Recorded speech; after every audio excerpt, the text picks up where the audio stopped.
এভাবেও কি ম্যাচ হারা যায়? হংকং চায়নার সাথে ৩-৩ গোল ড্র বাংলাদেশের প্রাপ্য ছিল, শেষ সেকেন্ডেই গোল। শক্তিমত্তায় বেশ এগিয়ে থাকা হংকংয়ের বিপক্ষে হাড্ডাহাড্ডি লড়াইয়ের পরও শেষ পর্যন্ত হতাশার হার দেখেছে বাংলাদেশ। দীর্ঘ সময় ৩-১ গোলে পিছিয়ে থাকার পরও ৮৪ ও যোগ করা সময়ে ৯ম মিনিটে সমতায় ফেরে হ্যাভিয়ার কাবরেরার দল। কিন্তু রেফারি শেষ বাঁশি বাজানোর আগ মুহূর্তে হামজা সমেত মোরসালিনের হতাশার সাগরে ডুবিয়ে হ্যাট্রিক পূরণ করেন হংকংয়ের রাফায়েল মার্কিস। ফলে বাংলাদেশের হার ৪-৩ ব্যবধানে। ম্যাচের শেষ মুহূর্তে সব নাটকীয়তা। ইনজুরি সময়ে সমিতের গোলে বাংলাদেশ ৩-৩ সমতা আনে। ১ পয়েন্টে নিশ্চিতের আনন্দে স্টেডিয়ামের পুরো গ্যালারি মেতে ওঠে। সেই আনন্দ ১ মিনিটে বেশি স্থায়ী হয়নি। হংকংয়ের রাফায়েল মার্কিসের গোলে স্তব্ধ হয়ে যায় জাতীয় স্টেডিয়ামের গ্যালারি।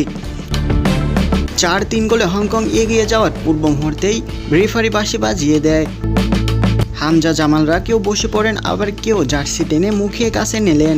হোম ম্যাচে একবার লিড নিয়ে আবার সমতা আনার পরও শেষ পর্যন্ত হার সঙ্গী হলো বাংলাদেশের। এমন হারে বাংলাদেশের ফুটবল সমর্থকদের হৃদয়ে ভালোভাবেই দাগ কেটে রাখলো।